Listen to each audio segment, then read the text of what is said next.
kiddo. You know, it's the holiday season.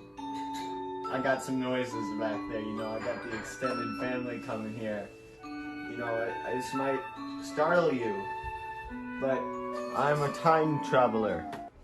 And I have come from the year 2059 to see what's going on. Alright, I've actually provided a 15-step program to instruct you how to do this. I have it pulled up on my computer.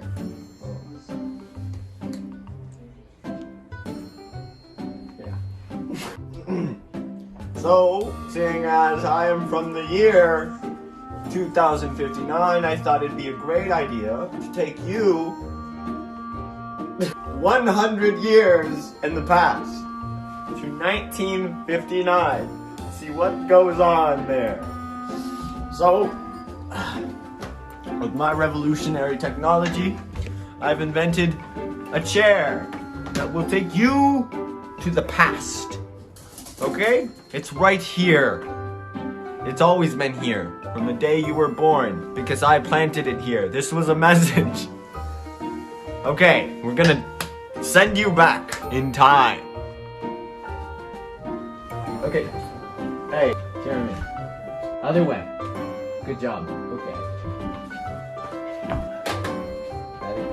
Anyways, what I was saying was, I will take you back in time to 1959. First step, there should be a lever located to your left hand side. You pull that lever, it's off to the races. We should be able to go to the past. Jeremy, can okay, stop.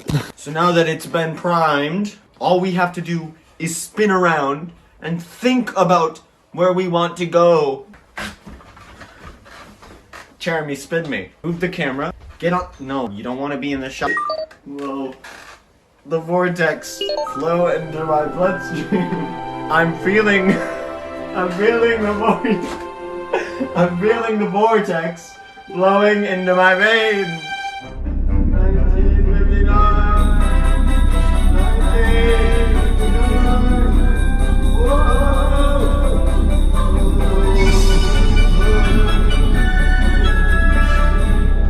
With innovations in media and communication, everybody in 1959 seemed to be having a great time. The Soviet Union's great big Iron Curtain had begun to crack, and the U.S. is getting this relationship together better with Cuba.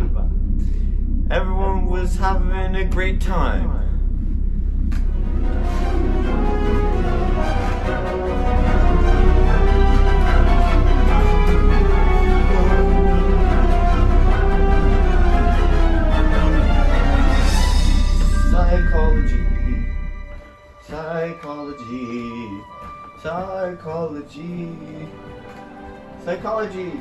Psychology. Woo!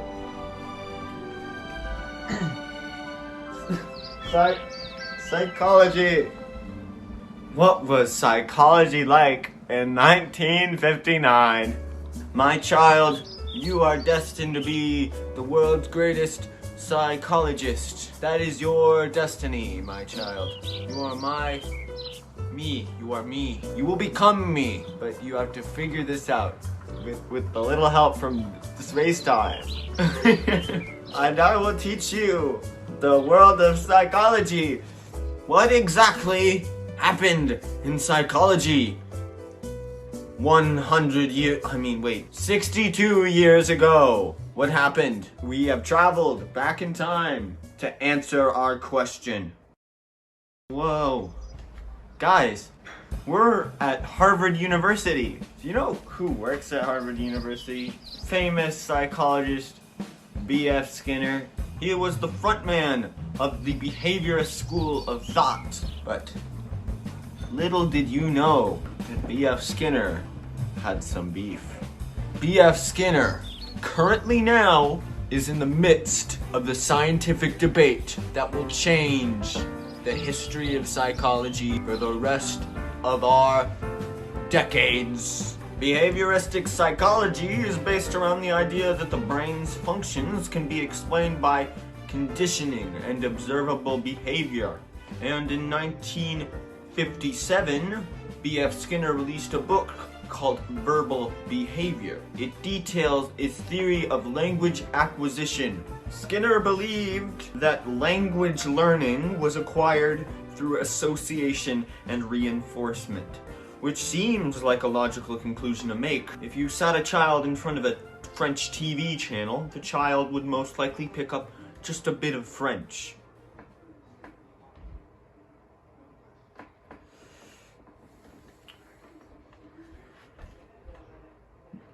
Two years later, are you recording? 2 years later, Noam Chomsky wrote a review of B.F. Skinner's Verbal Behavior, where Noam Chomsky absolutely tore Skinner's claim to shreds. He introduced the poverty of stimulus theory, which asserted that language acquisition in children is more complex than what Skinner proposed. Chomsky claimed that the brain contains innate systems which help organize and explain language, which is what he called universal grammar.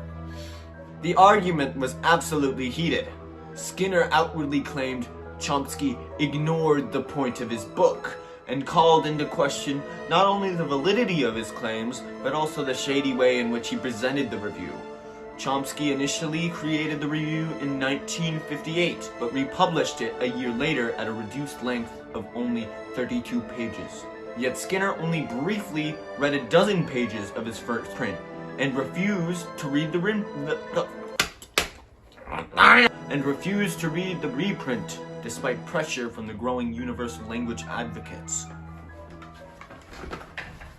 Well, let me tell you about Chomsky. I published Verbal Behavior in 1957. In 1958, I received a 55-page typewritten review by someone whom I had never heard of, named Noam Chomsky.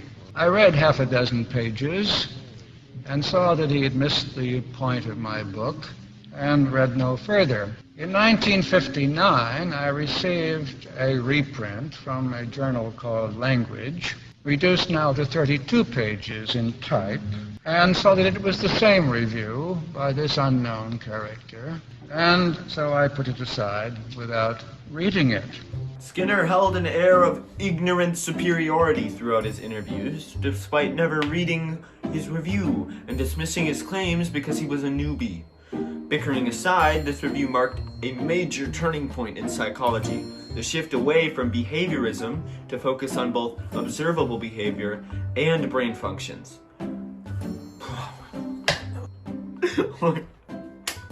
Or what we call the cognitive revolution. 1959. Whoa, whoa, whoa, whoa.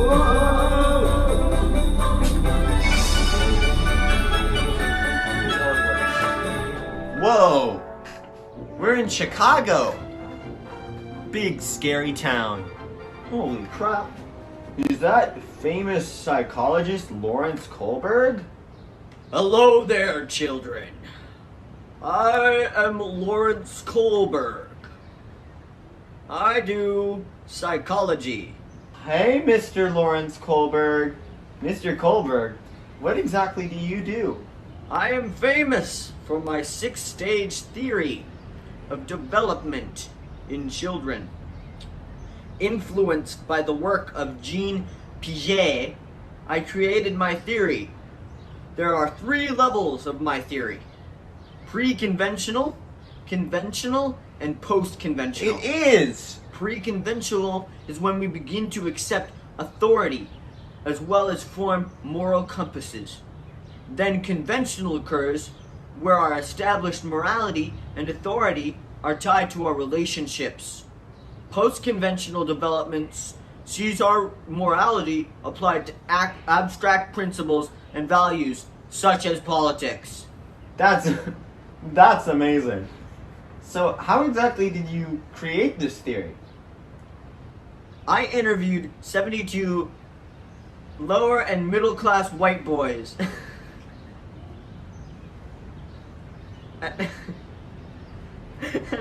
and presented them each with a moral dilemma to see how they would react. Okay. Lawrence Kohlberg, everybody. Woo. Woo. Wow. The genius of this man. Genius of... Oh crap. We're running out of time. We have to time travel. The portal is fluxing into us.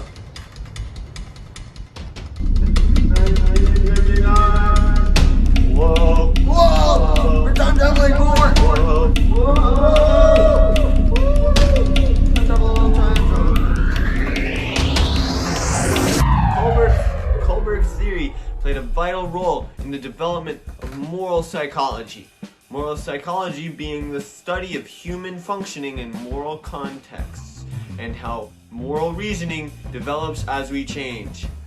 There are many issues with this study, however, like concepts from the moral dilemmas not applying to the age range tested, and the sampling only including white lower middle class boys, and the lack of multiculturalism. We gotta go! Something important psychologically is happening right now in that building. We gotta go check it out.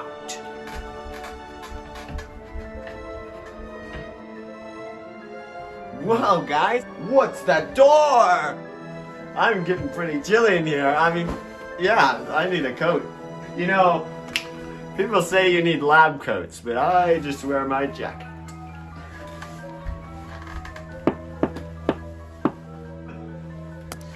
Whoa! Lordy! 36 babies, 15 months to 14 months Guys, old, it's hard! were placed in the center right this year. Jeez! I think we just experienced one of the most famous psychological experiments ever. The visual cliff experiment! Created to test if babies had the innate ability to detect depth and have depth perception. Eleanor Gibson and Richard Walk devised an experiment in which they placed young children by a shallow and deep cliff and saw which one they walked off of, okay? So yeah, of course, the ledges were protected by glass, but nonetheless, that was what was tested. The infant's mom would play with toys and encourage them to jump off the deep cliff.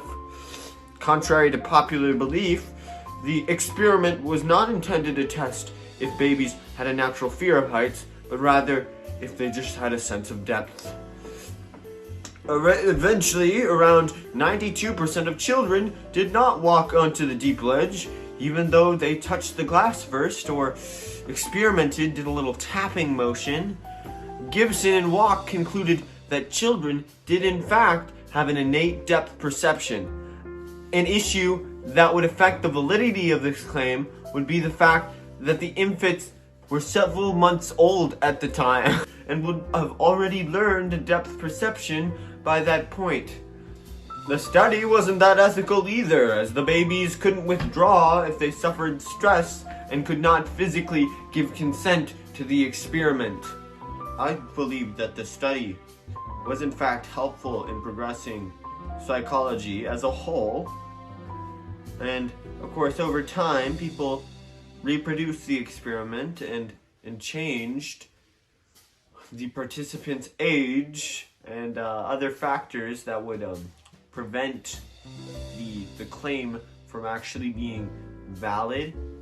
But I feel that there are way too many issues with it to really consider it completely valid, because you don't know if these infants were necessarily born with that sense of depth perception. Thank you! Thank you!